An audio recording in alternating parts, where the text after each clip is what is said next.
पुण्यश्लोक राजमाता लोकमाता प्रातस्मरणीया अहिल्यादेवी होळकर यांना कोटी कोटी वंदन करून मित्रमंडळ कॉलनीमधल्या या स्वर्गवासी ह.रा. दिवेकर यांच्या व्याख्यानमालेच्या 49व्या सत्राला एका अर्थाने, कारण हे पुष्प नाही आहे, ही पुष्पमाला आहे, कारण याच्यानंतर आणखीन काही व्याख्यानं आहेत हे माझ्या लक्षात आलं आपल्या पत्रकावरनं. म्हणून त्याच्या या उद्घाटनाचं व्याख्यान देण्यासाठी मला आपण आमंत्रण दिलं देशपांडेजी, त्याबद्दल मी आपला कृतज्ञ आहे, मी धन्य आहे. या सभागृहात मी खूप पूर्वी आलेलो आहे, 1-2 कार्यक्रमांना रिसेंटली आलो होतो की नाही मला आठवत नाही, पण माझे काका वसंतराव देवधर जे सहकारी बँकांचे खूप मोठे, ज्यांनी सुरू केल्या, ज्यांनी बुडत्या सवारल्या, ज्यांनी सल्ला देऊन मोठ्या केल्या, अशा अनेक सहकारी बँका, राष्ट्रीय स्वयंसेवक संघाच्या स्वयंसेवकांनी जी सहकार भारती सुरू केली, त्या सहकार भारतीच्या सहकारी बँकांच्या प्रकोष्ठाचे ते राष्ट्रीय संयोजक होते अनेक वर्ष. त्यांचा विवाह इथे झाला होता, माझ्या काकांचा. या सोसायटीत साबणे राहायचे आणि त्या साबण्यांच्याच कन्येशी, सुमंगला साबणेशी, म्हणजे माझी काकू, तर त्या विवाहाला मी इथे होतो. त्याच्यामुळे ही गॅलरी बिलरी तेव्हापासूनच असंच असावं हे बहुतेक, आणि मला आठवतं इथे मी आलेलो आहे. या सोसायटीमध्ये कौशिक आश्रम आहे आणि अनेक संघाचे प्रचारक, ज्यांना आपल्या शारीरिक वार्धक्यामुळे किंवा शारीरिक कुठल्याही असुविधेमुळे आता प्रवास करता येत नाही आणि कुठेतरी व्यवस्थित त्यांच्या राहण्याची व्यवस्था असावी, या दृष्टीने श्रीमान आपटे यांनी दान दिलेल्या बंगल्यामध्ये कौशिकाश्रम सुरू केला आणि तोही या मित्रमंडळ कॉलनीतच आहे. आणि त्याच्यामुळे इथे मी अनेक वेळेला मुक्कामाला सुद्धा आलेलो आहे कौशिकाश्रमात संघाचा प्रचारक असताना.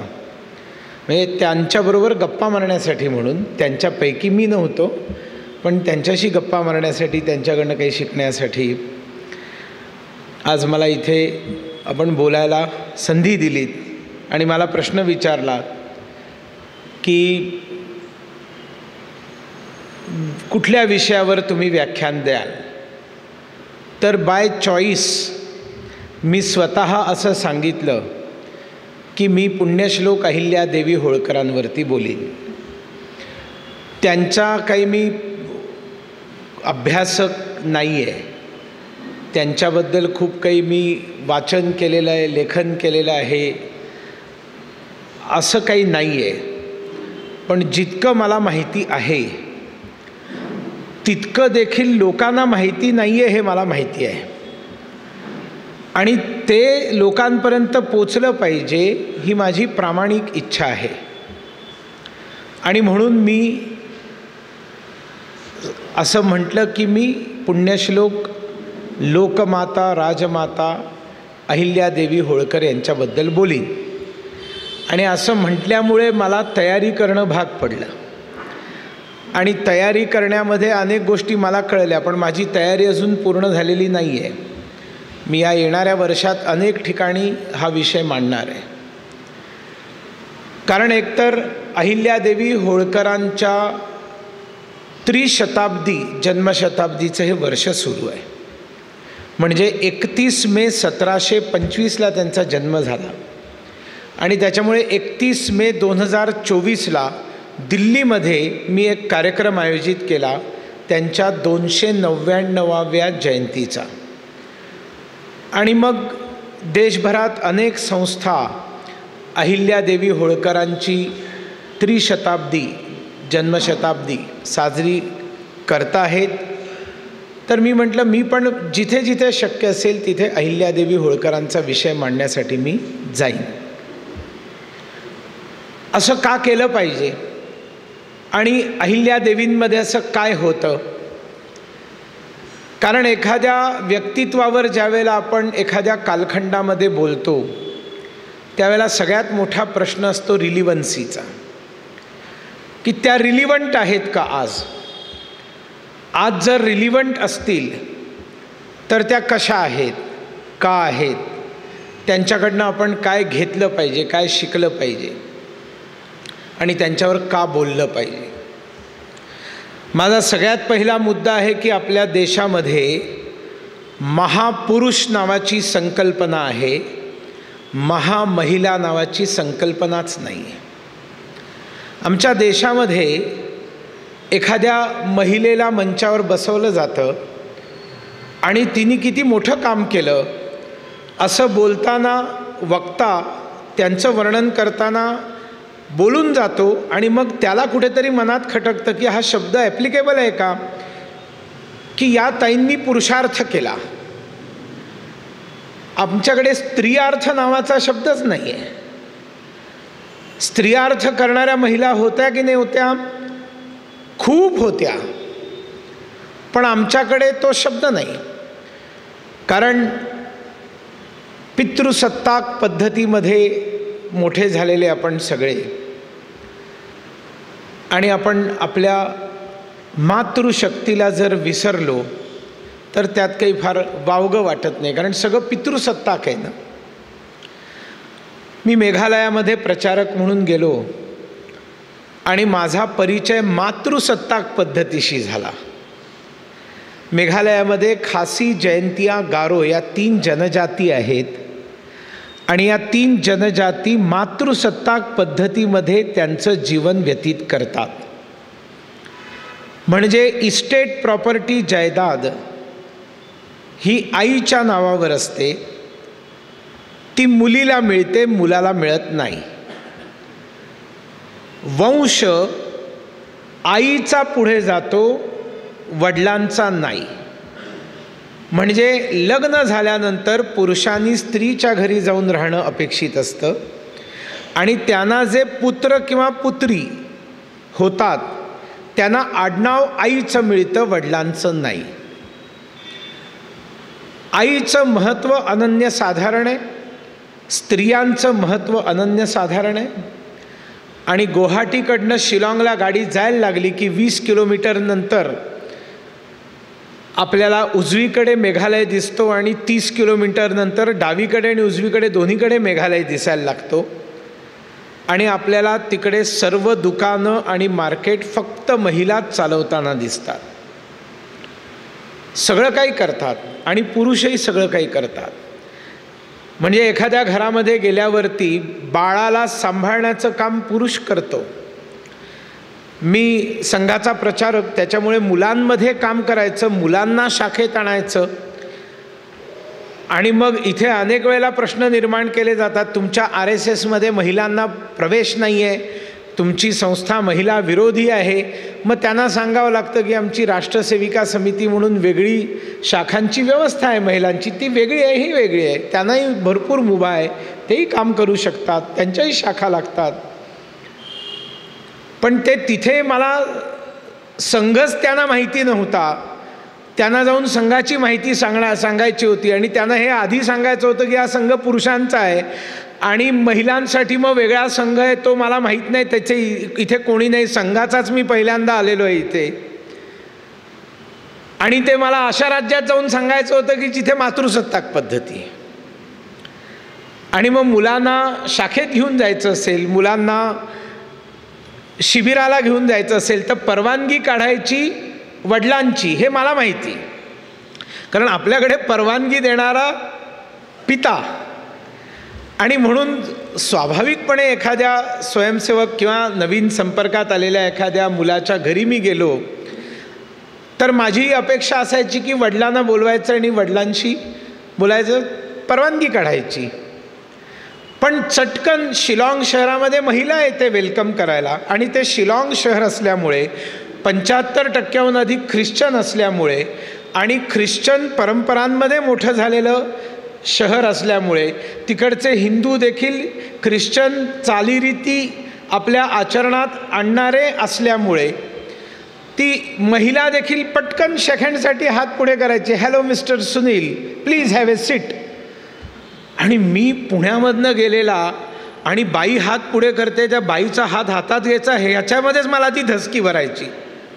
म्हणजे सेकंड कसं करायचं. I am talking about 1991. आता खूप काळ बदललेला आहे. आता काय काय होतं आहे ते मी नाही सांगत, पण त्यावेळेला असे सगळे मनामध्ये हर्डल्स असायचे. आणि मग ती महिला गप्पा मारत बसायची. मग मी तिला विचारायचो, I have come here to ask about sending your son to RSS camp and I want to seek permission from his father. तर महिला सहज म्हणायची, who is he to grant permission, I am here to give permission. Okay okay okay, then where is his father, he is making tea for you. आणि तेवढ्यात पटकन पिता नावाचा उपेक्षित प्राणी चहा घेऊन यायचा, तो चहा द्यायचा आणि झटकन निघून जायचा. असा येऊन दोघं जण गप्पा मारत बसलेत असंही नाही, कधी कधी तर तो दिसायचाच नाही. मग या मेघालयामध्ये असं का झालं, अशी पद्धती का निर्माण झाली वगैरे या खोलात मी जात नाही. पण मग तिथे महिला स्वावलंबी आहेत, स्वयंपूर्ण आहेत, महिलांबद्दल प्रचंड रिस्पेक्ट आहे, आदर आहे. आणि 1000 वर्षात तरी महिलांवर बलात्कार मेघालयात झालेला नाही. कारण महिला एक खूप मोठी सन्मानाची गोष्ट आहे.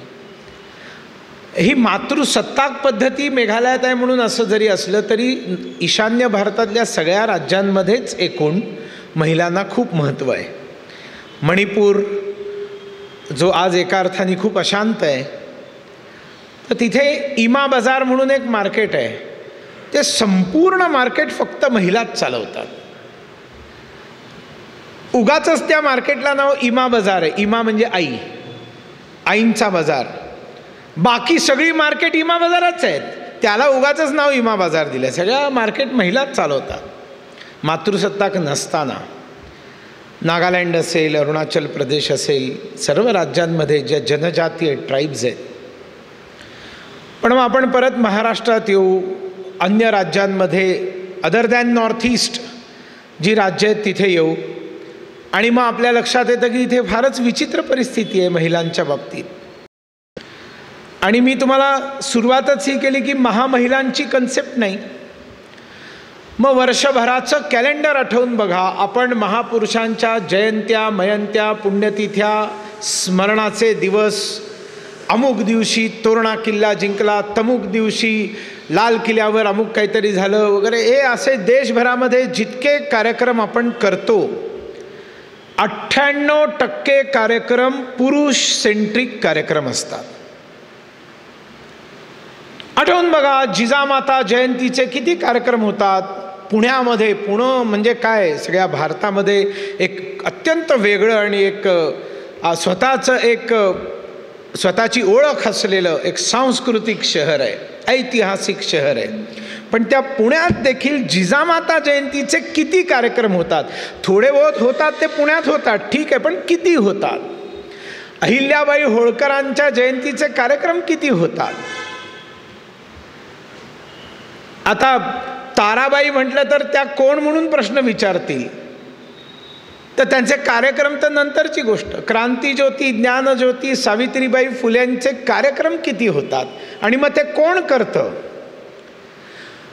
नुसतं महिला पुरुष असं नाही, तर त्या पुरुष महापुरुषांना सुद्धा आपण जातीमध्ये विभागून टाकलं.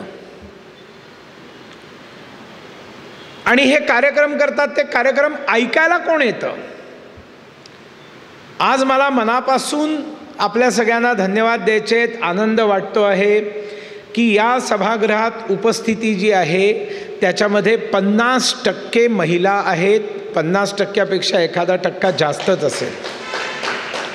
म्हणजे सामान्यतः कोणीही फलक न लावता असं असतं की मंचाच्या उजव्या बाजूला सगळ्या महिला बसल्या असतात, डाव्या बाजूला पुरुष. कोणी सांगितलं आहे आणि काय ते माहीत नाही, डावीकडून चालावे असं असतं आणि ते पुरुष पाळतात म्हणून डाव्या बाजूला जाऊन बसतात की काय. पण असं इथे महिला, तुम्ही लग्न समारंभामध्ये गेलात तरी तुम्हाला असंच चित्र दिसतं.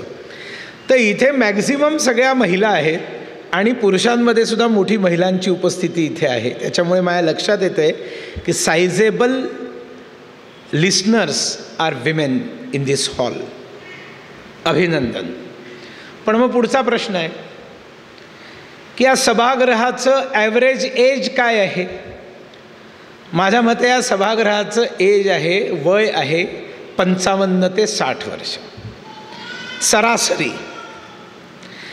मी आलो आहे, माझ्याबरोबर 2-4 कार्यकर्ते आलेत, ते सगळे तरुण आहेत, 25च्या खालचे आहेत.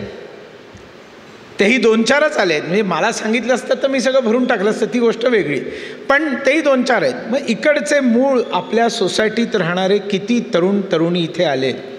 नाही आलेले. आपल्यापैकी किती जणांनी काल परवा आज सकाळी आपल्या घरामध्ये असलेल्या आपल्या नातवाला, नातीला, मुलाला, मुलीला असं म्हटलं की आज अहिल्यादेवी होळकरांवर व्याख्यान आहे आणि तुम्ही एवढं कौतुक माझं मंचावरनं केलं सुनील देवधर, महान अमुक तमुक वगैरे, आणि म्हणजे तुम्हाला ही पण ख्याती असेल की हा माणूस बरा बोलतो आणि त्याच्यामुळे एक चांगलं व्याख्यान अहिल्यादेवी होळकरांवर आहे, तर तू ऐकायला ये माझ्याबरोबर, असं किती जणांनी सांगितलं? कोणीही सांगितलं नाही. चला, एकदम असं झालं, असं कसं ते म्हणतात, आणि म्हणून 4 हात वर आले, थँक गॉड. आता ते ज्यांनी सांगितलं, जर या सभागृहात 100 लोक आहेत आणि 100रांनी जर आपल्या घरी 200 नातवंडांना जर सांगितलं असतं तर 4-5 तरी नक्की आले असते आणि त्यांनी ऐकलं असतं. मग ज्या वेळेला मी अनेक ठिकाणची चित्र पाहतो व्याख्यानाची, तर त्या व्याख्यामध्ये महिलांची संख्या किती असते ऐकायला आलेल्यांची? पुणे आहे म्हणून बरं आहे, विलेपार्ले डोंबिवलीमध्ये बरं असतं, पण अदरवाईज जर आपण पाहिलं तर महिलांची संख्या 5% देखील नसते. युवतींची संख्या जवळजवळ 0 असते. आणि आपण संघाची प्रार्थना म्हणायची तर परम वैभवमने तुमे तत्स्वराष्ट्रम.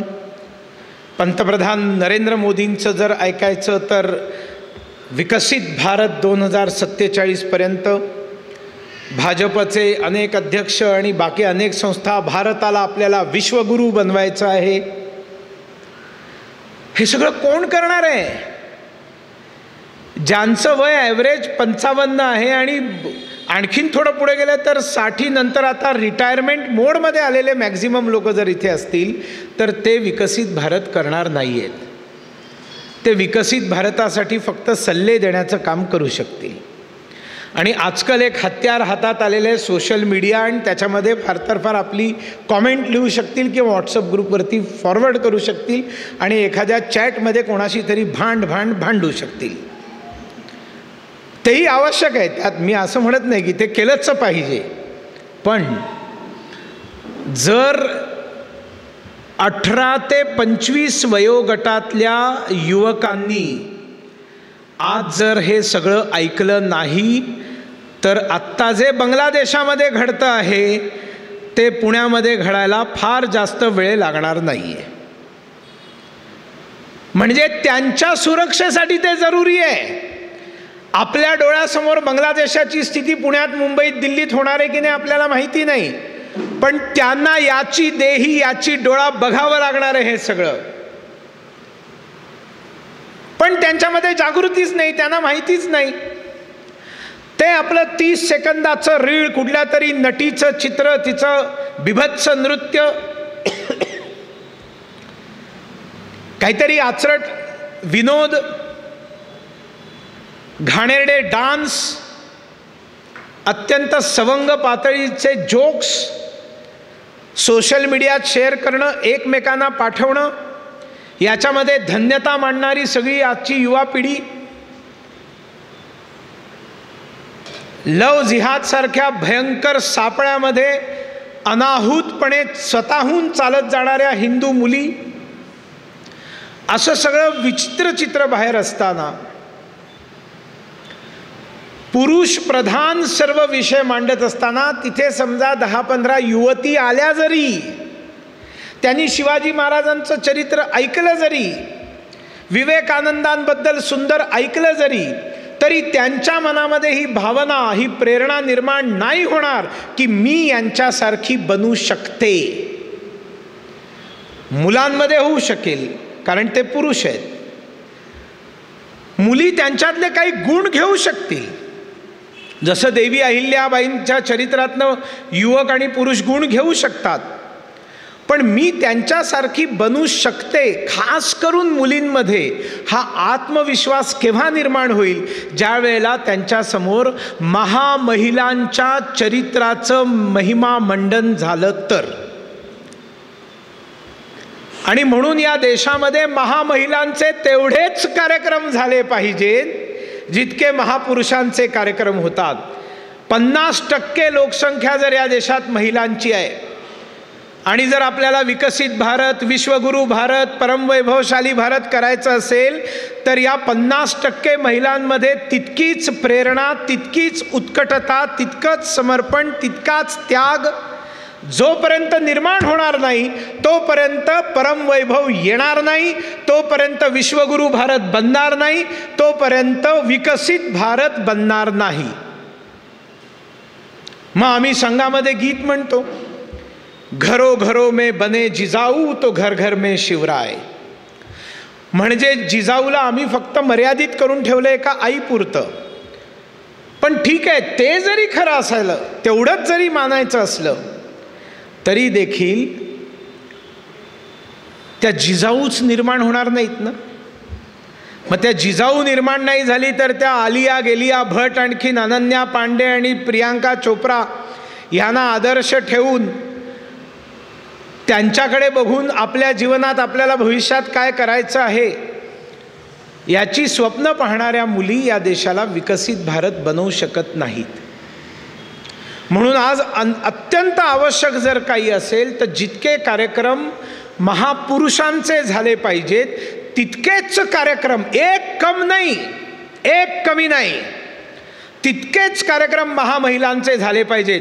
आणि दोन्हीही प्रकारचे कार्यक्रम should be attended by 50% male and 50% female and that too teenagers. तर भविष्यात भारताला काहीतरी आशा आहे. सगळी कामं फक्त पंतप्रधानांनी करायची नाही आहेत. समाज आणि जनता म्हणून आपल्याला प्रचंड कामं करायला पाहिजे. आणि मग अशा प्रकारे घोषणा देखील कार्यक्रमांमध्ये देतो. संघामध्ये, विश्व हिंदू परिषदेमध्ये मी वॉच केलं, ऑब्झर्व केलं, सगळ्या घोषणा पुरुषांच्या, महापुरुषांच्या घोषणा, महिलांच्या घोषणाच नाहीत. मग जागोजागी प्रत्येक भाषणामध्ये मी गेली अनेक वर्ष कार्यकर्त्यांना सांगतोय, कार्यक्रमात येण्यापूर्वी देखील सांगतो की एन्श्युअर करा की महिलांची, युवतींची संख्या असेल. आणि म्हणून ठरवून मी सांगितलं की अहिल्यादेवी होळकरांचं चरित्र आपण ऐकलं पाहिजे. मग त्यांचा जन्म कधी झाला, आणखीन ते कसं, तिची इयर वाईज क्रोनॉलॉजी सांगण्यामध्ये मला काही रुची नाही आहे. ती तुम्हाला गुगलवर देखील मिळू शकेल. पण काही काही मनाला चटका लावणाऱ्या गोष्टी ज्या देवी अहिल्याबाई होळकरांच्या आहेत, या अत्यंत कमी वेळामध्ये, म्हणजे मी जेव्हा अहिल्या देवींना वाचायला सुरुवात केली माझ्या असं लक्षात आलं की छत्रपती शिवाजी महाराजांनंतर तुल्यबळ असलेली जर कोणी राणी असेल, महिला राणी असेल तर ती एकमात्र देवी अहिल्या आहे. संपूर्ण भारतामध्ये तुल्यबळ आहे. जसं multi talented personality Chhatrapati Shivaji Maharaj होते आणि ते स्वतः मल्टी टॅलेंटेड पर्सनॅलिटी असल्यामुळे तेवढीच मल्टी टॅलेंटेड पर्सनॅलिटी असलेली जिजामाता जी आहे ती एका अर्थाने थोडी मागे राहिली. कारण शिवाजीचं चरित्र सगळ्यांच्या समोर आलं ना. शिवाजीचा सगळा चर्चा ज्यावेळेला होते, कहाण्या सांगितल्या जातात, पण मग इन ॲब्सेन्स ऑफ शिवाजी कशा पद्धतीने जिजामाता राज्यकारभार करायची, कशा पद्धतीने ती न्यायदान करायची, कशा पद्धतीने ती माता शेतसारा वसूल करायची, कर वसूल करायची, कशा पद्धतीने भ्रष्टाचार होऊ द्यायची नाही, आणि वेळप्रसंगी तलवार घेऊन लढायला देखील कशी निघाली, या सगळ्या गोष्टी लोकांच्या समोर फार येत नाहीत. पण अहिल्यादेवी होळकरांचं असं नाही. अहिल्यादेवी होळकरांची मुख्य कारकीर्द तेव्हा सुरू झाली ज्या वेळेला त्यांचे पती वारले, त्यांचे सासरे वारले, त्यांचा मुलगा वारला, त्यांचा जावई वारला. एका बाईच्या जीवनामध्ये याच्यापेक्षा मोठे शॉक कुठले असू शकतात. एकुलता एक मुलगा जातो, एकुलत्या एका मुलीचा नवरा आणि त्याच्या पाठोपाठ मुलगी सती जाते, सासरे जातात, सासूबाई जाते, नवरा जातो. त्या काळामध्ये 300 वर्षांपूर्वी. आणि अशा परिस्थितीमध्ये एक राणी, आणि तीही धनगर समाजातनं आलेली, एका गावच्या पाटलाची मुलगी, अहमदनगर, ज्याला आता देवी अहिल्यानगर नाव दिलेलं आहे. का नाव दिलेलं आहे? कारण जामखेड तालुक्यामधल्या चौंडी गावामधली अहिल्या आहे. आणि असं जर तुम्हाला सांगितलं की खूप घोडेस्वार असे दौडत येत होते आणि 7 वर्षाच्या अहिल्यानी एक वाळूची शंकराची पिंड बनवली होती, आणि ते इतक्या वेगाने घोडेस्वार येत होते की सगळे पांगापांग झाली. बाजूला जी मुलं खेळत होती ती सगळी एकदम पळून गेली घोडेस्वारांना जागा देण्यासाठी. अहिल्यानी आपल्या शरीराने त्या संपूर्ण शिवलिंगाला असं व्यापून ठेवलं. परवा केली नाही, घोड्याच्या पायदळी मी तुडवली जाईल. घोडे पुढे गेले, घोडेस्वार थांबला, त्याला आश्चर्य वाटलं आणि उतरून तो तिच्याकडे आला आणि म्हणाला, पोरी, तुला भीती नाही वाटली? कशासाठी तू इथे वाकलीस? तर तिने दाखवलं शिवलिंग. म्हणाला, ठीक आहे, तू वाळूनी बनवलेलं शिवलिंग आहे, तुला जीवाची भीती नाही वाटली? तर 7 वर्षाच्या अहिल्याचं उत्तर, हे सगळं तुम्ही ट्विट केलं पाहिजे, फेसबुकवर टाकलं पाहिजे तिचं उत्तर. 7 वर्षाची चिमुरडी उत्तर देते, ज्याची निर्मिती तुम्ही केलेली असते त्याचं संरक्षण करण्याची देखील जबाबदारी तुमचीच असते. आपण किती जणांनी आयुष्यात असं उत्तर दिलंय? 7 वर्षाची मुलगी, मल्हारराव होळकर सासरे, आणि बाजीराव पेशव्यांनी त्यांना मोठ्या प्रमाणावरती जहागीर, कारण मल्हारराव होळकरांनी प्रचंड पराक्रम दाखवला, अत्यंत तेजस्वी. म्हणजे he was the maker of Ahilyabai Holkar. आपल्या सुनेला घडवणारा सासरा आहे. त्यांना ज्या जहागिरी मिळालेल्या होत्या त्या जहागिरींचं ते सांभाळ करता करता बाजीराव पेशव्यांसाठी युद्ध लढायला ते जायचे. अशाच एका युद्धानंतर, पुण्याच्या भेटीनंतर ते इंदौरला परत जात होते. वाटेत हे जामखेड आलं. संध्याकाळ झाली.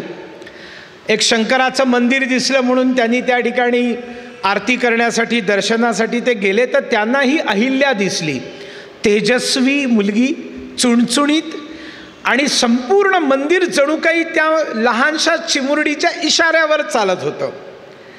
तबक कुठे आहे तर ती अहिल्या, फुलं कुठे आहेत तर ती अहिल्या, स्वच्छता करते तर कोणती अहिल्या, आरती म्हणते गोड आवाजात तर अहिल्या. आणि त्या मुलीवरती नजर पडली मल्हारराव होळकरांची, आणि त्यांनी सांगितलं, ही कोण आहे? तर त्या गावकऱ्यांनी सांगितलं, एका अर्थाने ही आमच्या गावाची सगळ्यात लाडकी मुलगी आहे. आणि माणकोजी शिंदे त्या गावचे पाटील, आणि सुशीलाबाई त्यांची पत्नी, त्यांची ही 7 वर्षाची मुलगी.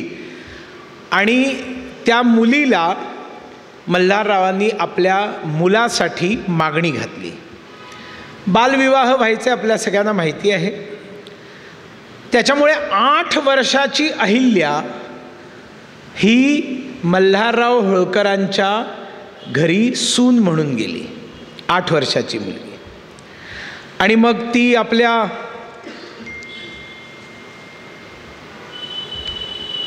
पतीबरोबर,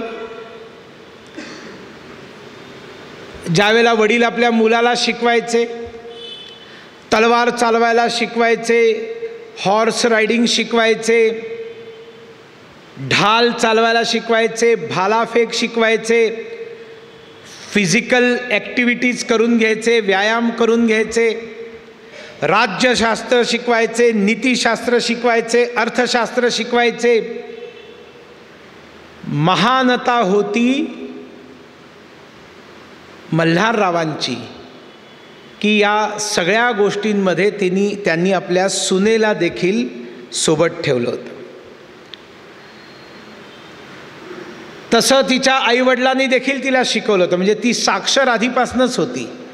म्हणजे बेटी बचाओ बेटी पढाओ हे चोंडीच्या पाटलांनी देखील केलं होतं आणि मग मल्हारराव आणि त्यांची पत्नी गौतमीबाई दोघांनी केलं होतं.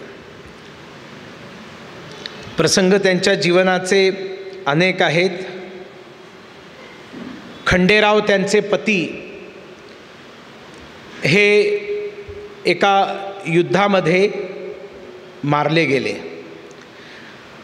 आणि ज्यावेळेला ते मारले गेले त्यावेळेला स्वाभाविक त्यावेळेची परंपरा सती जाण्याची होती. अत्यंत पराक्रमी आणि तेजस्वी मुलगा त्यांचा. बघा, इतिहासकार दुष्ट आहेत. कम्युनिस्ट इतिहासकारांनी भारतातल्या पराक्रमी हिंदू राजांचे इतिहास, त्यांची चरित्र जितकी डागाळवता येतील तितकी करण्याचा प्रयत्न केलेला आहे. अगदी संभाजी महाराजांपासून अनेक महापुरुषांच्या चरित्रामध्ये अत्यंत खोट्या नाट्या गोष्टी टाकलेल्या आहेत आणि त्याप्रमाणे अहिल्यादेवी होळकरांच्या पतीबद्दल आणि पुत्राबद्दल देखील खूप चुकीच्या गोष्टी टाकलेल्या आहेत. पण वडिलांप्रमाणेच खंडेराव पराक्रमी होते आणि जाटांबरोबर युद्ध चाललं होतं. त्या याच्यामध्ये समोरनं तोफेचा गोळा आला, त्यांच्यावर पडला आणि तिथेच त्यांचा मृत्यू झाला.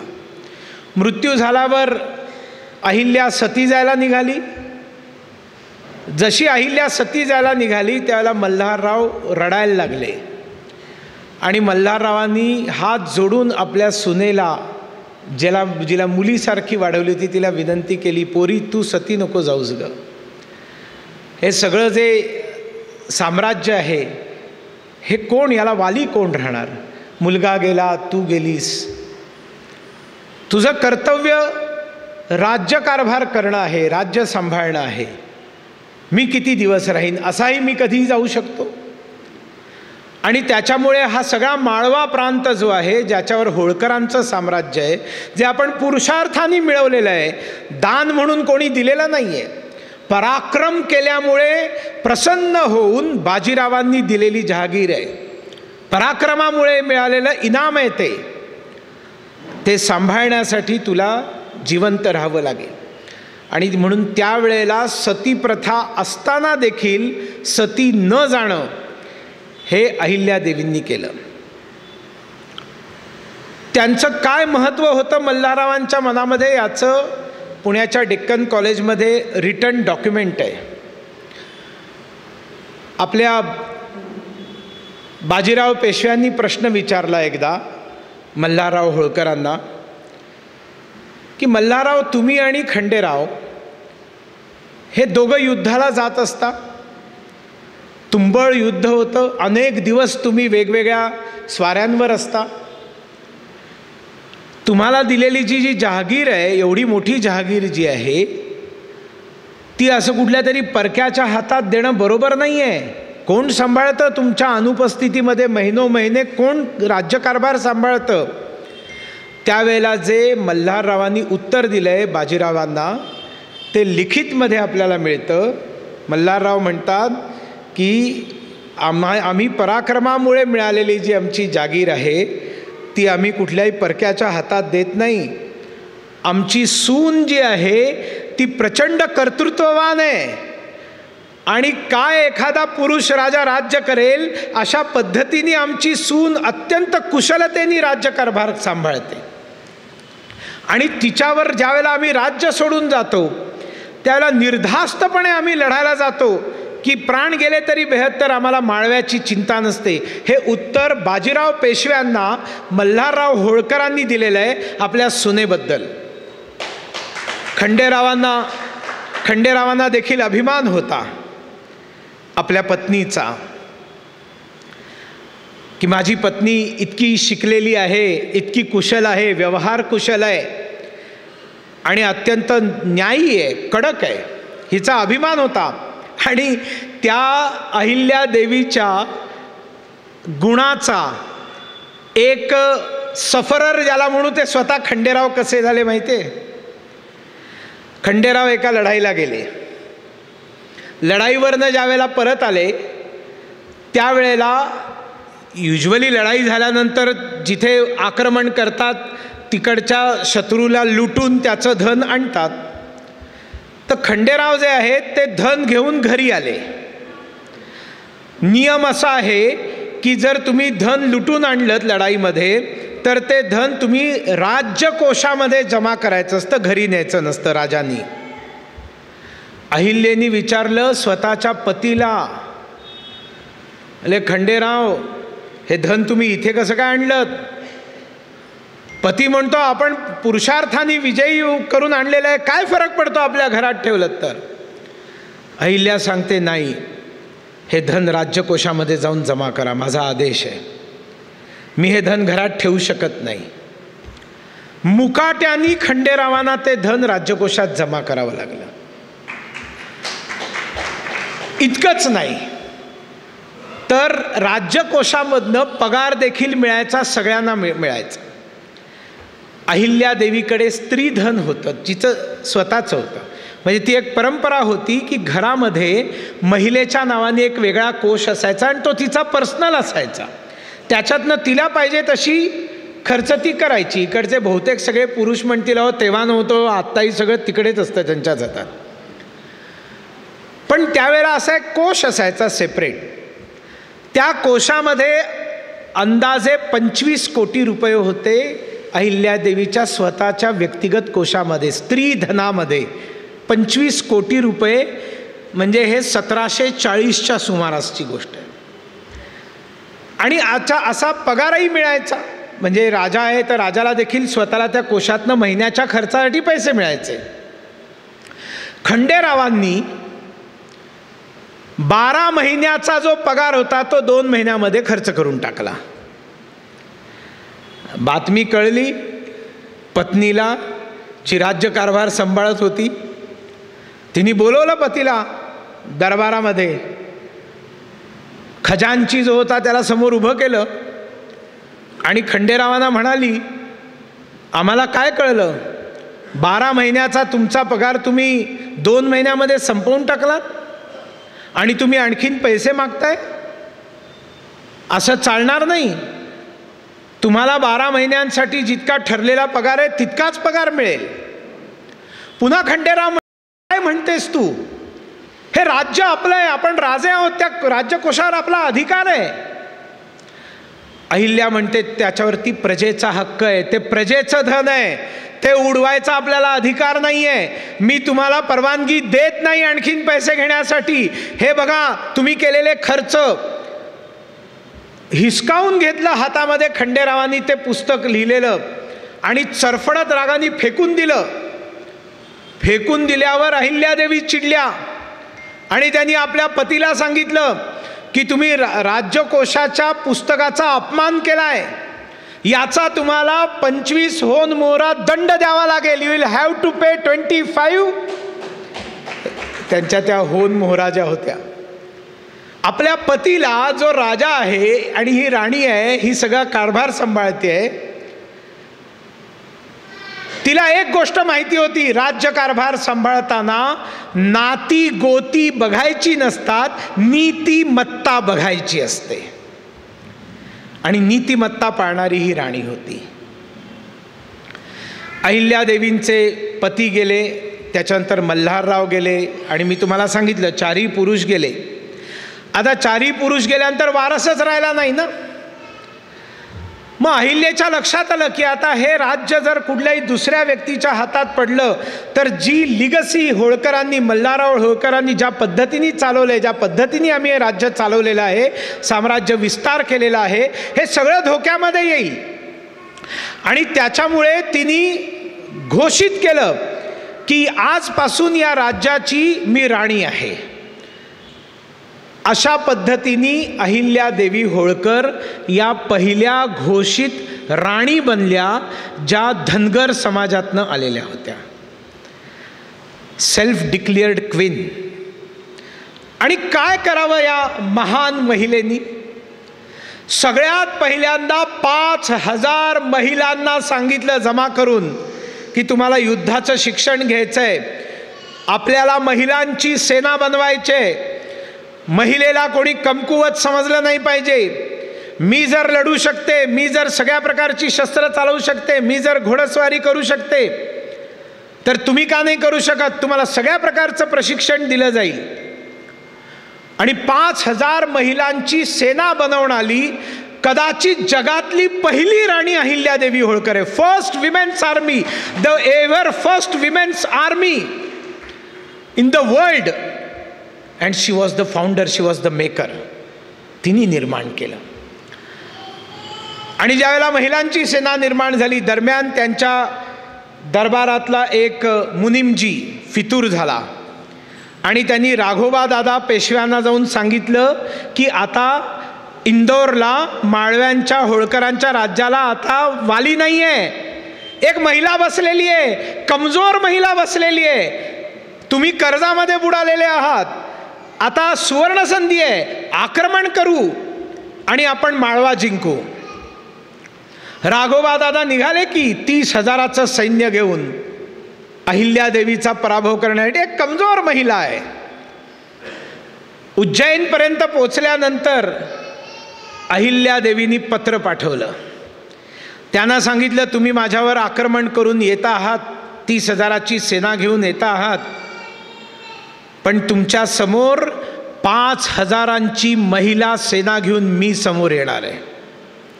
मला तुम्ही कमकुवत समजू नका, कमजोर समजू नका. मी तुम्हाला पराभूत करीन. आणि जेव्हा मी तुम्हाला पराभूत करीन त्यावेळेला सगळ्या जगामध्ये तुमची चीत होईल की एका महिलेने तुम्हाला हरवलं. आणि समजा तुम्ही जिंकलात तरी जगामध्ये तुमची चीत होईल. अरे जिंकलात तर कोणाशी? महिलेशी जिंकलात. त्यावेळेच्या काळातल्या संकल्पना. राघोबा दादांनी ते पत्र वाचलं आणि त्याला काय करू हे सुचेना. त्यांनी उत्तर पाठवून दिलं, तुला कोणी सांगितलं पोरी मी हल्ला करायला येतोय? मी तर तुझा नवरा गेला, तू आता राणी झालीस म्हणून तुझं अभिनंदन करण्यासाठी, सांत्वना देण्यासाठी येत होतो. अहिल्यादेवी म्हणतात मग त्याच्यासाठी 30,000 सैन्य घेऊन येण्याची काय गरज होती? ही मुत्सद्देगिरी ज्यावेळेला अहिल्यादेवींनी दाखवली त्यावेळेला आजूबाजूचे सगळे जे राजे महाराजे होते, सुभेदार होते, ते अहिल्यादेवीचे फॅन झाले आणि तिची कीर्ती दुमदुमायला सुरुवात झाली. अहिल्यादेवी अनेक गुणांनी म्हणजे एका व्यक्तित्वामध्ये इतके सगळे गुण कसे असू शकतात, मला अनेक वेळेला प्रश्न पडतात. आणि इतके सगळं टॅलेंट एका व्यक्तीत कसं असू शकतं? शिवाजी महाराजांमध्ये कसं असू शकतं? स्वातंत्र्यवीर सावरकरांमध्ये कसं असू शकतं? पुण्यश्लोक अहिल्यादेवी होळकरमध्ये कसं असू शकतं? आणि मी तुम्हाला त्यांचे काही काही गुण सांगीन, तुमच्या लक्षात येईल. अहिल्यादेवी होळकर कशासाठी प्रसिद्ध आहे? तर त्यांनी देशभरामध्ये अनेक मंदिरं बांधली. तुम्हाला सगळ्यांना हे माहिती आहे. अहिल्यादेवी होळकरांनी काय केलं? पुण्यश्लोक का म्हणतात? कारण या देशामधली सगळी मंदिरं जी मुघलांनी तोडलेली होती, मुसलमानांनी आक्रमण करून काफिरांची म्हणून, शैतानाची म्हणून ती तोडलेली होती. अशा तोडलेल्या सर्व मंदिरांचा अहिल्यादेवींनी जीर्णोद्धार केला. हे सगळं आपल्याला माहिती आहे. 12ही ज्योतिर्लिंगांमध्ये त्यांनी काही ना काहीतरी केलेलं आहे. पण आपल्याला माहिती आहे का याच्यामागे त्यांची विजन काय होती? अहिल्याबाईंनी या देशामध्ये हजारो विहिरी खोदल्या, हजारो पाणवठे बांधले, घाट निर्माण केले, कुंड निर्माण केली, कालवे निर्माण केले, पाण्याची व्यवस्था जागोजागी त्यांनी केली. मोठ्या मोठ्या मंदिरांच्या आणि तीर्थक्षेत्रांच्या ठिकाणी अन्नछत्र निर्माण केली. अहिल्यादेवींचं विजन जर फक्त माळवा प्रांत असता तर त्यांनी हे फक्त माळवा प्रांतात केलं असतं. पण हे अहिल्यादेवींनी संपूर्ण देशामध्ये केलं. म्हणजे बद्रीनाथासाठी त्यांनी काही ना काहीतरी केलंय, जगन्नाथपुरीसाठी त्यांनी काही ना काहीतरी केलंय, तमिळनाडूच्या शेवटच्या टोकाशी असलेल्या रामेश्वरासाठी त्यांनी केले, द्वारकेसाठी त्यांनी केलंय, आणि महाराष्ट्रातली तर सगळी ज्योतिर्लिंग आणि सगळी मंदिरं तर आहेतच. धर्मशाळा बांधल्या, अन्नछत्र चालू केली. पण तुम्हाला माहिती आहे याच्यामध्ये त्या महिलेची किती मोठी दूरदृष्टी होती. You will be shocked to know. पानिपतचं युद्ध आपण का हरलो होतो? पानिपतचं युद्ध आपण अशासाठी हरलो की आपली लढायला गेलेली पराक्रमी सेना जी होती तिला अनेक ठिकाणी थारा मिळाला नाही, राहायला जागा मिळाली नाही, प्यायला पाणी मिळालं नाही, खायला अन्न मिळालं नाही, निवारा मिळाला नाही. आणि या सगळ्या रिसोर्सेसची कमी असल्यामुळे आपण पानिपतचं युद्ध हरलेले आहोत. One of the major reasons Panipat हरण्याचं. अहिल्यादेवींच्या लक्षात आलं की भविष्यामध्ये अशा कुठल्याही प्रकारच्या युद्धामध्ये देशभरामध्ये आपल्या भारताचा कुठलाही राजा असो त्याच्या सैन्याला राहण्याची जागा कमी पडू नये म्हणून सगळीकडे निवारा म्हणून धर्मशाळा, त्यांना खाण्यापिण्याची कमी होऊ नये म्हणून अन्नछत्र, पाण्याची व्यवस्था असावी म्हणून पाण्याची व्यवस्था सगळीकडे, आणि रस्ते. तिने असंख्य रस्ते बांधले या देशामध्ये. आता ही त्यांची जी विजन आहे, आपण एवढंच पाहतो की त्यांनी अनेक मंदिरांचा निर्माण केला, कारण त्या प्रचंड शिवभक्त होत्या, प्रचंड देवभक्त होत्या, प्रचंड धर्मभक्त होत्या. आणि त्यांचा हा विश्वास होता की मी जर आत्ता इथे कुठलीही चूक केली राज्यकारभारामध्ये तर मला जाऊन ईश्वराला जाब द्यायचा आहे, आणि मला त्याला जाब द्यायचा आहे, त्याच्यामध्ये माझ्याकडे कुठलीही खोट माझ्या नावावर नसावी. यासाठी 12 महिने 24 तास डोळ्यात तेल घालून त्यांचा सगळा व्यवहार असायचा की माझ्याकडनं कुठली चूक नाही झाली पाहिजे. मी गेल्यावर ईश्वराला नजरेला नजर भिडवून उभी राहीन आणि तो मला म्हणेल की नाही अहिल्या, तू असं काही केलं नाहीस जे करायला नको होतं. इतक्या त्या धर्मभक्त होत्या. पण त्याच्यामध्येच देखील युद्धाची डिप्लोमॅसी होती की आपल्याला देशाला सुरक्षित ठेवायचं आहे. म्हणून माळवाची जरी ती राणी असली तरी तिची विजन ऑल इंडिया होती, संपूर्ण देशाची होती. पर्यावरण प्रेमी होत्या. पर्यावरण प्रेमामध्ये वृक्षवल्ली आम्हा सोयरी, प्राणी, भूचर, पक्षी आणि जलचर. ज्यावेळेला तुम्ही प्राण्याचा उदाहरण देता, भूचराचं उदाहरण देता, त्यावेळेला सगळ्यात छोटा प्राणी म्हणून ते तुम्ही कोणाचं नाव घेता? मुंगीचं नाव घेता. जलचर म्हटल्यावर माशांचं नाव घेता. आणि मोठे प्राणी ज्यांचा उपयोग ट्रान्सपोर्टसाठी केला जातो ते म्हणजे बैल, घोडा, उंट, हत्ती. या सगळ्या प्राण्यांचा विचार करणारी अहिल्या भारतामध्ये ज्या ज्या मोठ्या रस्त्यांवर, जुन्या रस्त्यांवर तुम्हाला दोन्ही बाजूनी डेरेदार वृक्ष लावलेले दिसतात, हे सगळे रस्ते अहिल्यादेवी होळकरांनी निर्माण केलेले रस्ते आहेत. The concept of big trees on both sides of road, this concept is concept of Ahilyadevi Holkar. We don't know. आम्हाला माहीत नाही हे, कारण त्यावेळेला सगळ्यात जास्त यातायात ही रस्त्यांवरनं पायी चालत जाणाऱ्यांची. पहिल्यांदा तर पायी चालत जाणं, दुसरं बैलगाडीवरनं, नाहीतर घोड्यावरनं, खच्चरावरनं, गाढवावरनं, हत्तीवरनं, उंटावरनं. हे सगळे प्राणी आहेत. आणि त्याच्यामुळे दोन्ही बाजूला वृक्ष असले तर सावली पडेल, सावलीमध्ये प्राण्यांची एफिशियन्सी वाढेल, त्यांचे कष्ट आणि यातना कमी होतील, जागोजागी पाणी असल्यावर त्यांची पिण्याची व्यवस्था होईल. आणि म्हणून तिने या पद्धतीने सगळीकडे डेरेदार वृक्ष निर्माण केले. गुलमोहराचे वृक्ष लावले नव्हते. पिंपळाची झाडं, वडाची झाडं, अशी झाडं जी 200-200, 300-300 वर्ष जगू शकतात, अशी झाडं ज्यांची मुळं जमिनीमध्ये पाणी धरून ठेवतात. जितकी ओसाड रानं होती त्या सगळ्या ओसाड रानांवरती त्यांनी वृक्षारोपण केलं होतं, मोठ्या प्रमाणावरती वृक्षारोपण केलं. आणि जितक्या जमिनी होत्या, ज्या सुपीक होत्या, त्याच्यावरती शेती केली. शेतकऱ्यांना लोन्स दिली. शेतकऱ्यांना आपल्या सगळ्यांना 7/12चा उतारा माहिती आहे, पण आपल्याला अहिल्यादेवी कनेक्शन माहिती नाही आहे. 7/12 ही अहिल्यादेवींची एक योजना होती गरिबांसाठी. गरिबांकडे पैसा नव्हता, पण गरिबांकडे जमिनी होत्या, स्वतःच्या घरासमोर अंगण होतं. अहिल्याबाईंनी सांगितलं की तुम्ही 7/12 म्हणजे 12 झाडं लावायची. त्या 12 मधली 7 झाडं, त्याच्यातनं येणारं फळझाडं, सगळी फळझाडं, त्या फळांमधनं येणारं जे उत्पन्न आहे ते उत्पन्न तुम्ही सरकारला द्यायचं. आणि 7 झाडांचं उत्पन्न तुम्ही स्वतः घ्यायचं आणि 5 झाडांचं उत्पन्न तुम्ही सरकारला द्यायचं. मग तुम्ही कोणत्या एरियामध्ये ते लावणार आहात त्याचं नोटिंग करायला पाहिजे, त्याचा पट्टा लिहिला पाहिजे की अमुक एका देशपांडेंनी म्हणा, कांबळेंनी म्हणा, त्याच्या घरासमोर एवढ्या जमिनीमध्ये ही झाडं लावलेली आहेत आणि म्हणून त्या जमिनीचा पट्टा लिहायला सुरुवात केली आणि त्या पट्ट्याला नाव दिलं 7/12. म्हणजे 7/12चं कनेक्शन देखील अहिल्यादेवी होळकरांचे, विजन अहिल्या. हे तर झालं प्राण्यांसाठी त्यांनी केलं. पक्ष्यांसाठी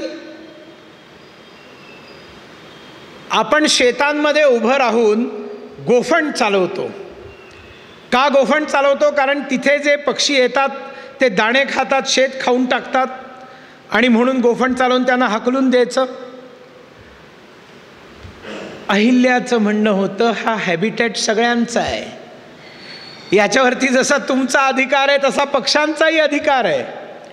म्हणून त्यांनी सांगितलं तुम्ही एक शेताचा भाग हा पक्ष्यांना खाण्यासाठी सोडून द्या आणि बाकी सगळ्या शेतामध्ये तुम्ही रक्षण करा, पण एक हिस्सा ठरवा आणि तो हिस्सा जो आहे तो फक्त पक्ष्यांना खाण्यासाठी तुम्ही सोडून द्या.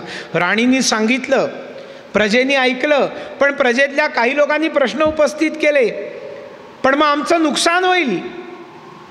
Ahilyadevi paid for every part, every portion left for birds. पक्ष्यांना खायला मिळावं म्हणून सोडलेल्या ची किंमत ही शेतकऱ्यांना द्यायला सुरुवात केली. हे होतं त्यांचं प्राणीप्रेम, पक्षीप्रेम. म्हणजे प्राण्यांसाठी दोन्ही ठिकाणी पाणवठे आणि डेरेदार वृक्ष, ज्याचा स्वाभाविक उपयोग पायी चालत जाणाऱ्या लोकांना सुद्धा होत होता, कारण सावली पंथस्थानाही व्हायचा, गाडीत बसलेल्यांना व्हायचा, पण त्यांचा फोकस होता प्राणी, त्यांचा फोकस होता पक्षी. पाण्यामधल्या माशांना खायला मिळावं म्हणून अहिल्यादेवींनी नियम करून गव्हाच्या गवऱ्या या पाण्यामध्ये टाकायला सांगितल्या. सरकारी खर्चातनं माशांसाठी वाहत्या पाण्यामध्ये गव्हाच्या गोळ्या करून टाकायच्या. त्यावेळेला आशीर्वाद आटा वगैरे असे मिक्सचर असलेले फालतू आटे नव्हते आणि त्याच्यामुळे ओरिजिनल सगळं असायचं ना, त्यामुळे अत्यंत चांगल्या क्वालिटीचं वेगवेगळ्या प्रकारची पिठं ही माशांना खायला मिळायची. आणि सरकारी खर्चातनं मुंग्यांना खाण्यासाठी साखर टाकली जायची. मुंग्यांपासनं, माशांपासनं, पक्ष्यांपासनं अनेक प्राण्यांवरती अपार प्रेम करणारी कोमल हृदयाची अहिल्यादेवी होळकर न्यायप्रिय होती. आणि ज्या वेळेला त्या न्यायप्रियतेमध्ये समोर पती आला, शी डिड नॉट केअर, कारण न्याय करायचा आहे, तिथे कॉम्प्रोमाइज नाही आहे. आणि मग त्यांचा हा न्यायप्रिय स्वभाव बघून माळवा प्रांताच्या बाहेरच्या अनेक राज्यांचे लोक आपले तंटे घेऊन अहिल्याकडे यायला लागले. दोन्ही पार्ट्या यायच्या की आम्हाला न्याय कुठे मिळेल, अहिल्याकडे मिळेल. आणि अहिल्याचा सगळ्यात मोठा विश्वास जर कुठल्या गोष्टीवर होता, ज्याला नंतर तुम्ही इंग्लिशमध्ये एक चांगली म्हण दिली, justice delayed is justice denied. त्याच्यामुळे उशीर झाला न्याय द्यायला की भयंकर चिडायच्या, त्या अस्वस्थ होऊन जायच्या. न्याय वेळेवरच झाला पाहिजे आणि त्या वेळेवरच द्यायच्या. अन्याय सहन नाही करायचा. आणि त्याच्यामध्ये त्यांनी कुठे जातवाद नाही आणला, काही नाही आणलं. त्यांच्या स्वतःच्या घराण्यातल्या लोकांचे ज्यावेळेला विवाद झाले जमिनीवरनं, त्यावेळेला त्यांनी काही पर्वा नाही केली. तो माझा आणि तुझा काही नाही, न्यायासमोर फक्त सत्य आणि फक्त न्याय टिकला पाहिजे, त्यांचं म्हणणं होतं. आणि हे सगळं त्या काळच्या इंग्रज लेखकांनी, इंग्रज अधिकाऱ्यांनी वेगवेगळ्या ठिकाणी लिहून ठेवलेलं आहे. म्हणजे त्यांनी हे सगळे जे वॉटर रिसोर्सेस मॅनेजमेंट केलं ना, हे फक्त प्राण्यांसाठी म्हणून नव्हे, हे फक्त सैन्य भविष्यात गेलं तर त्यांना मिळावं म्हणून नव्हे. In general it was water resources management. म्हणजे उदाहरणार्थ नद्या आहेत, नद्यांमधनं एक कालवा अहिल्यानी काढायला सांगितला, सगळ्यांना वेगळा काढायला सांगितला. आणि तुम्हाला धुणं धुवायचं असेल, भांडी घासायची असतील, गुरं धुवायची असतील, आंघोळ करायची असेल तर तुम्ही नदीवर जायचं नाही. तो जो आता मी कालवा काढून दिलेला आहे त्याच्यावरती जाऊन हे सगळं करायचं आणि ते पाणी पुढे शेताला जाऊन पोचेल याची ती व्यवस्था करायची. आणि त्याच्यामुळे नदी कुठेही कंटॅमिनेटेड झाली नाही, नदीचं प्रदूषण झालं नाही. वेगळ्या काढलेल्या ओहळामध्ये लोक आपली कामं करायचे आणि ते पाणी शेताला गेल्यामुळे शेताला काहीच फरक पडत नव्हता, कारण त्यावेळेला इतकी खतरनाक केमिकल्स वापरातच नव्हती, सगळं नॅचरल होतं. म्हणजे आश्चर्य वाटेल तुम्हाला, राजस्थानात दुष्काळ पडला, बुंदेलखंडामध्ये दुष्काळ पडला. इंग्रज अधिकारी आपल्या डॉक्युमेंट्समध्ये लिहितात, in the rule of 28 years of Ahilyadevi Holkar there was no drought in Malwa region. पाऊस आला नाही आला त्याच्याशी संबंधच नाही, पाणी अवेलेबल आहे, जमिनीमध्ये पाणी अवेलेबल आहे. आपण पाणी अडवा, पाणी जिरवा, मग जलयुक्त शिवार, अमुक तमुक सगळ्या योजना आणतो. आपल्याला माहिती आहे की त्या योजनांचं काय होतं, किती जणं कोण खाऊन जातात, आपल्याला सगळं माहिती आहे. पण अहिल्यादेवींनी इतका विचार करून पाणवठा आणि संपूर्ण माळवा रिजनमध्ये दुष्काळ पडणार नाही इथपर्यंत त्यांनी व्यवस्था लोकांसाठी केली. सोशल रिफॉर्मर, सती प्रथेला विरोध केला, स्वतः सती गेल्या नाहीत, पण काही ऐतिहासिक कारणांनी त्यांची मुलगी सती गेली, त्या थांबवू शकल्या नाही. त्यांचा विरोध होता, खूप विरोध होता, पण मुलीने ऐकलं नाही, मुलगी सती गेली. पण सती प्रथेला विरोध ज्याप्रमाणे सावित्रीबाई फुलेंनी केला, सती प्रथेला विरोध ज्यावेळेला राजमाता जिजाऊनी केला, म्हणजे शिवाजी महाराजांनी सांगितलं आई तू सती जायचं नाहीस, आणि आईने ऐकलं मुलाचं, त्या सती नाही गेल्या. त्याप्रमाणे अहिल्यादेवी होळकर देखील सती गेल्या नाहीत आणि त्यांनी सती प्रथेला विरोध केला. अहिल्यादेवी होळकरांनी हुंडाबंदीचा कायदा केला. माळवा प्रदेशामध्ये 30 वर्ष अहिल्याच्या राज्यामध्ये हुंडा घेण्याची हिम्मत कुठला पुरुष करत नव्हता. Social reformer. दरोडेखोरांचं पुनर्वसन केलं. हा सगळा माळवा रिजन जो आहे त्याच्यामध्ये जंगलांमध्ये प्रचंड दरोडेखोर होते, भील होते, गोंड होते. हे दरोडे टाकायचे, लुटायचे लोकांना. अहिल्यानी त्रिसूत्री कामं केली. त्यांनी एक तर त्या सगळ्यांना बोलवलं आणि त्यांच्याशी बैठका केल्या आणि त्यांना सांगितलं आता हे दरोडे घालणं तुम्ही सोडून द्या.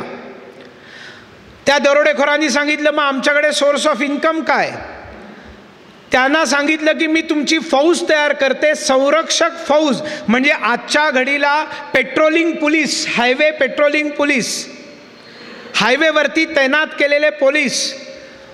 तिने या दरोडेखोरांना सांगितलं की त्या येणारे जाणारे जे लोक आहेत त्यांच्याकडनं कर घेऊन त्या करातनं मी तुम्हाला सॅलरी देते, यू एन्श्युअर देअर सेफ्टी. आणि ते एका राज्यातनं दुसऱ्या राज्यात जायला चालायला निघालेले लोक दरोडेखोरांपासून जर संरक्षण होतं आहे तर कर द्यायला तयार होते.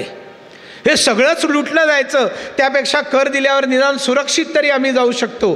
दरोडेखोरांचं सेटलमेंट झालं, त्यांनी दरोडे टाकणं बंद केलं. काही दरोडेखोरांनी ऐकलं नाही, त्यांच्यातल्या एका मोठ्या दरोडेखोराला पकडून त्याला फासावर चढवलं अहिल्यादेवींनी, कॉम्प्रोमाइज नाही केला. आणि त्यांना राष्ट्रीय प्रवाहात आणण्याचं काम केलं. म्हणजे प्रत्येक वेळेला समाजाचं हित बघून संकटात असलेल्या लोकांना मार्ग काढून देण्याचं काम अहिल्याने केलं. आनंद फंदी आपल्याला माहिती आहेत, कवी. ते अहिल्याला भेटायला निघालेले होते आणि रस्त्यात त्यांना दरोडेखोरांनी धरलं आणि सगळं लुटलं. आणि त्यांना विचारलं, कुठे चाललात तुम्ही?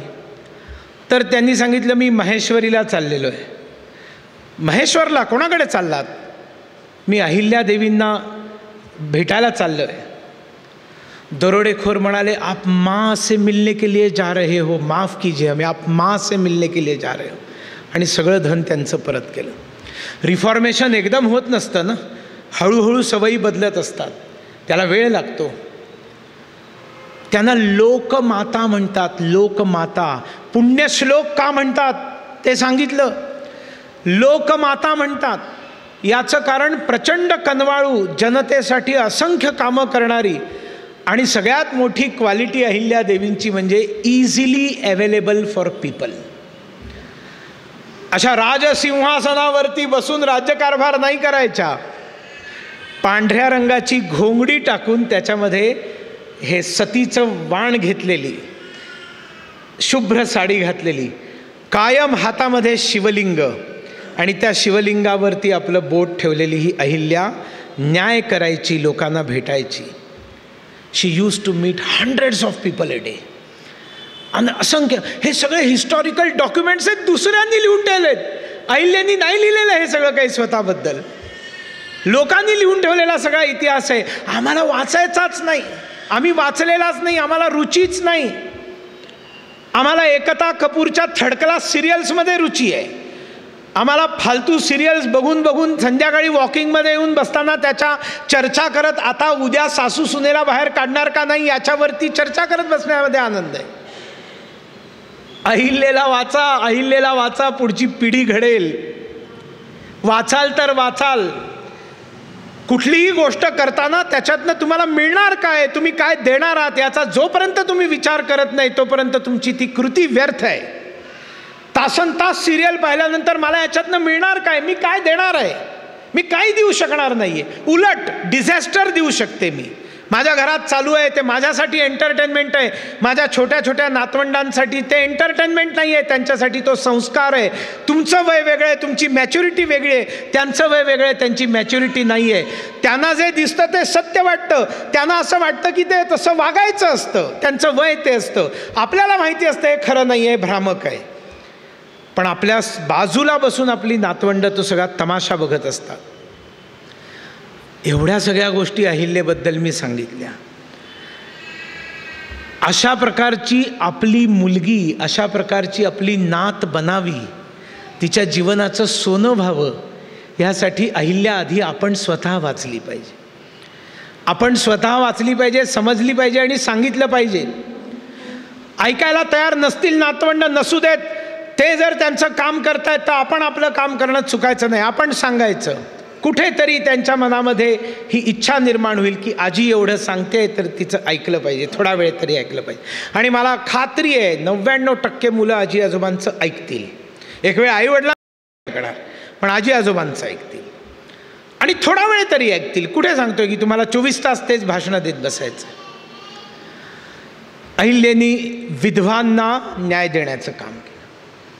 विधवांचा प्रॉब्लेम असा होता की ज्या वेळेला एखादी बाई विधवा व्हायची त्यावेळेला ते केशवपन वगैरे सगळं तुम्हाला माहिती आहे की तिला वेगळं बसावं लागायचं, सात्विक खायचं, तिने चेहरा दाखवायचा नाही, हे सगळं ठीक आहे. पण पतीच्या प्रॉपर्टीचं काय? आणि त्या पतीच्या प्रॉपर्टीवरती डोळा मेहुण्यांचा किंवा दिरांचा, पतीच्या प्रॉपर्टीवरती, पती तर गेला, त्या प्रॉपर्टीची ओनर ती विधवा असेल, ठीक आहे, ती ओनर केली, पण त्याच्यानंतर काय? तिला मूल नाही, समजा ती विधवा झाली, मूल नसताना ती विधवा झाली, तर दत्तक कोण? विधवांना दत्तक घेण्याचा अधिकार नव्हता. भारतामध्ये विधवांना दत्तक घेण्याचा अधिकार जर कोणी मिळवून दिला असेल तर तो लोकमाता अहिल्यादेवी होळकरांनी मिळवून दिला.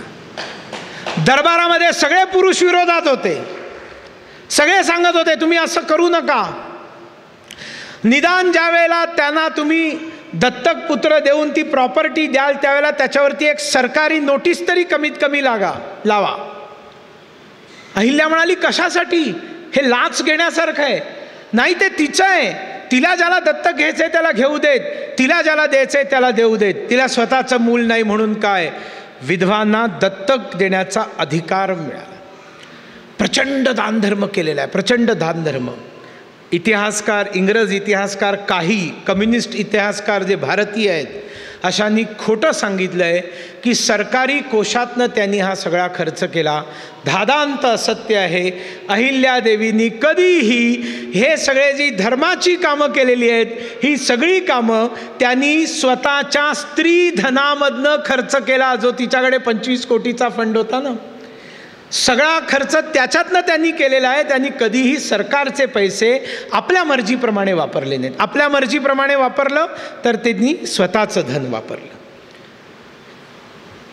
तुम्ही कल्पना करा आता अशा प्रकारचं तुम्हाला कोण भेटत आहे. माहेश्वरी सिल्क ऐकलं आहे आपण? माहेश्वरी सिल्क आमच्या सगळ्या महिलांना माहिती आहे. कोणी काढलं आहे माहेश्वरी सिल्क?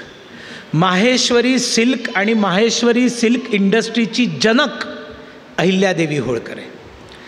त्यांनी इंदोरपासनं 56 किलोमीटरवरती असलेल्या माहेश्वर या ठिकाणी स्वतःची राजधानी हलवली आणि त्या ठिकाणी त्यांनी सिल्क इंडस्ट्री निर्माण केली आणि मोठ्या प्रमाणावरती लोकांना रोजगार मिळवून देण्याचं काम केलं. माहेश्वरी वस्त्रोद्योग त्यांचा. सर जॉन माल्कम म्हणतात की अहिल्यादेवीसारखी न्यायप्रिय या देशामध्ये नाही, जगामध्ये दुसरी कुठली राणी नाही, जगातला कुठला दुसरा. I cannot find such just queen in this world. Ahilyadevi या सगळ्यात मोठ्या न्यायमाता जर त्यांनी म्हटलं तर ते चुकीचं नाही. अहिल्यादेवींनी पूर्वपार चालत आलेले जे युजलेस कायदे होते असे अनेक कायदे त्यांनी रद्द करून टाकले, कालबाह्य झालेले. नरेंद्र मोदींनी 2000 कायदे बदलून टाकले जे इंग्रजांच्या काळापासून चाललेले होते, अनावश्यक चाललेले होते. अगदी थोडक्यात म्हणजे आठवून बघा, सेल्फ अटेस्टेशन चालू झाल्यानंतर तुमचे सगळे प्रॉब्लेम संपले की तोपर्यंत कुठल्या तरी गॅझेटेड ऑफिसरकडे जाऊन तुम्ही सही आणायची. म्हणजे या माझ्या मार्कलिस्टची सत्यता सांगणारा तो गॅझेटेड ऑफिसर कोण आहे? Who is he to verify my mark list? कायदा होता, मोदींनी मोडीत काढला. आज सेल्फ अटेस्टेशन करा, हा मी आहे, हे पॅन कार्डची झेरॉक्स माझी आहे, हा ड्रायव्हिंग लायसन्स माझा आहे. कोण सर्टिफाय करणार? मी सर्टिफाय करतोय. चॅलेंज घ्यायचं असेल तर तुम्ही चॅलेंज घ्या. मोदींनी केलं. असे 2000. अहिल्या बोलायला लागल्यावर मला वेळेचं भान राहत नाही, माझी फ्लाईट जाईल आणि तुम्हालाही आता घरी जायचं असेल, so I will have to conclude. पण या शेकडो कायदे जे कालबाह्य झालेले होते ते अहिल्यानी संपवून टाकले.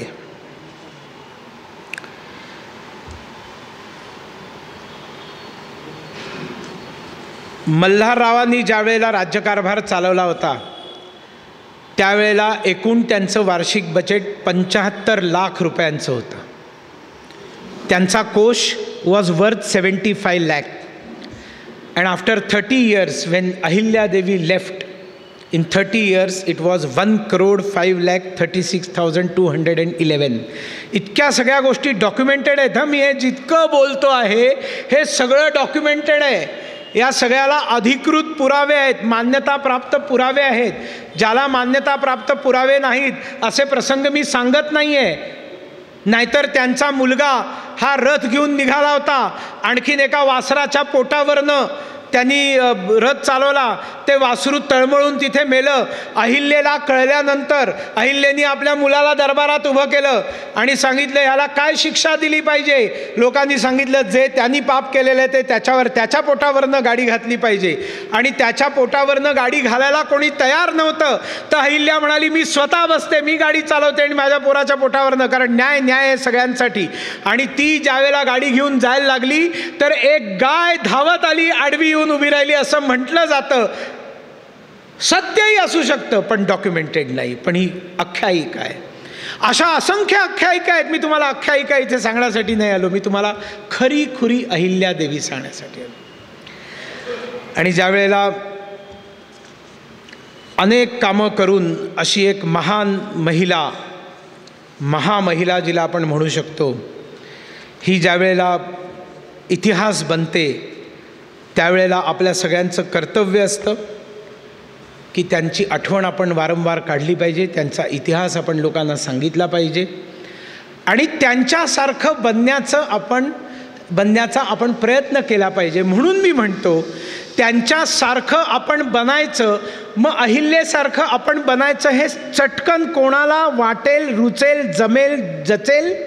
मुलींना जचेल.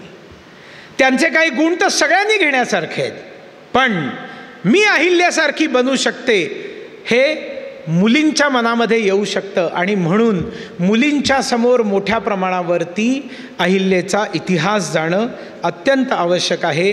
आज इंदोर शहर जर तुम्ही जाऊन बघितलं तर त्या शहरामध्ये मोठ्या प्रमाणावरती होळकरांनी आपलं जे काही आहे ते सगळं देऊन टाकलेलं आहे.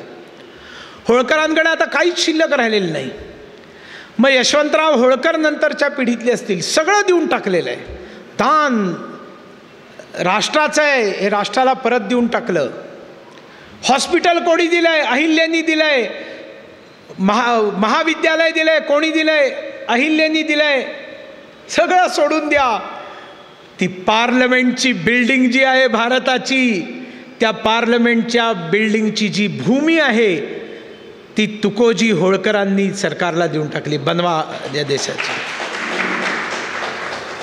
असंख्य जागा त्यांनी देऊन टाकल्या, असलेलं सगळं देऊन टाकलं. ते माझं आहे असं वेल्थ ॲक्युम्युलेट करून त्याची ओनरशिप, त्याचा ओनस आपल्याकडे ठेवून की आम्ही खूप मोठे साम्राज्यवान झालो, असं धनगर समाजामध्ये जे जन्माला आले, अशा धनगर समाजातल्या घोंगडी खांद्यावर टाकून फाटकं धोतर हाता आणि जॅकेट घालून फिरणारे धनगर आठवून बघा. अशा धनगर गरीब कुटुंबामध्ये पाटील असले म्हणून ते काय आजकालचे पाटील नव्हते, ते गावचे पाटील, बंगले असलेले सामान्य घरचे प्रामाणिक पाटील होते.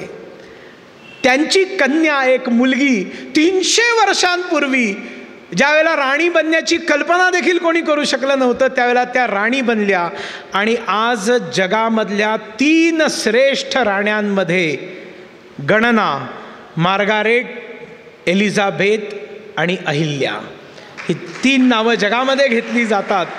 माझ्याकडे दुर्दैवानी जोन्ना बेलींनी लिहिलेली कविता मी तुमच्यासाठी घेऊन येणार होतो. जोन्ना बेली ही एक खूप मोठी पोएट आहे, कवयित्री आहे. आणि या कवयित्रीनी 600 ओळींची कविता अहिल्यादेवींवरती केलेली आहे. 600 ओळींची कविता. इंग्रज कवयित्री आहे. हॅट्स ऑफ, साष्टांग दंडवत. या अहिल्याच्या मार्गाने आपण सगळे जाऊया. 300 वर्ष होऊन गेली, पण आज राजकारणी कसा असावा? अहिल्यासारखा असावा. न्यायाधीश कसा असावा? अहिल्यासारखा असावा. समाजसेवक कसा असावा? अहिल्यासारखा असावा. राजा कसा असावा? अहिल्यासारखा असावा. योद्धा कसा असावा? अहिल्यासारखा असावा. या देशाची नारी कशी असावी? अहिल्यासारखी असावी. आणि हा देश, ज्या देशाला आपण भारत पिता म्हणत नाही, पण आपण या देशाला भारत माता म्हणतो, आई म्हणतो. हा देश, ज्या देशामध्ये मुलाचं नाव ठेवायची वेळ येते त्यावेळेला आपण मुलाचं नाव लक्ष्मीनारायण ठेवतो, राधाकृष्ण ठेवतो, सीताराम ठेवतो, जानकी वल्लभ ठेवतो.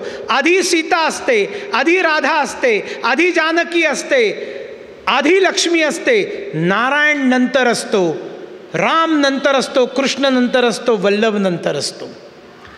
त्या देशामध्ये महिलेचं हे महत्त्व.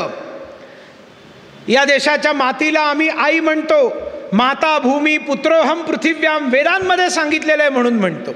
कृतज्ञतेची सगळ्यात मोठी मूर्ती जर कुठली आहे आपल्या सगळ्या परिवारामध्ये, सगळ्यात पहिल्यांदा जी उठते, सगळ्यात शेवटी जी झोपते, सगळ्यांसाठी जेवण बनवते, पण सगळ्यात शेवटी जी जेवते आणि सर्व प्रकारचा त्याग करून सगळ्यात शेवटी स्वतःसाठी एखादी गोष्ट विकत आणते, त्या माऊलीला त्यागाची मूर्ती मानलं पाहिजे. आणि जी आपल्यासाठी सर्व प्रकारचा त्याग करते तिची तुलना माऊलीशी केली पाहिजे. म्हणून आमच्या देशात गौ माता आहे, म्हणून आमच्या देशामध्ये गंगा गंगा माता आहे, म्हणून आमच्या देशामध्ये भूमाता आहे, धरणी माता आहे. सगळीकडे आईचं महत्त्व आहे. आमच्या देशामध्ये पुरुषाचं नाव पत्नीच्या नावाने पुरुषाला ओळखलं जातं, पतीच्या नावाने पत्नीला नाही ओळखलं जात. आमच्या देशामध्ये सीतापती आहे, रमापती आहे, उमापती आहे, लक्ष्मीपती आहे.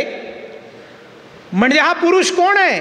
सीतेचा जो पती आहे तो हा पुरुष कोण आहे? उमेचा जो पती आहे तो हा पुरुष कोण आहे? हा रमेचा जो पती आहे तो.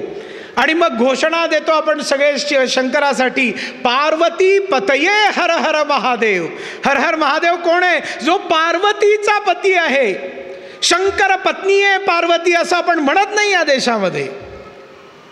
इतकं महत्त्व ज्या देशामध्ये आईला होतं, त्या आईला जर बुरख्यामध्ये घुंगटामध्ये जर ठेवायला पाप जर कोणी केलं असेल तर ते इस्लामच्या या देशावरच्या राज्यानंतर चालू झालं. इस्लामच्या राज्याच्या पूर्वी आमच्या देशातल्या महिलांनी कधी घुंगट घेतला नाही, त्या कधी पडद्यात नव्हत्या.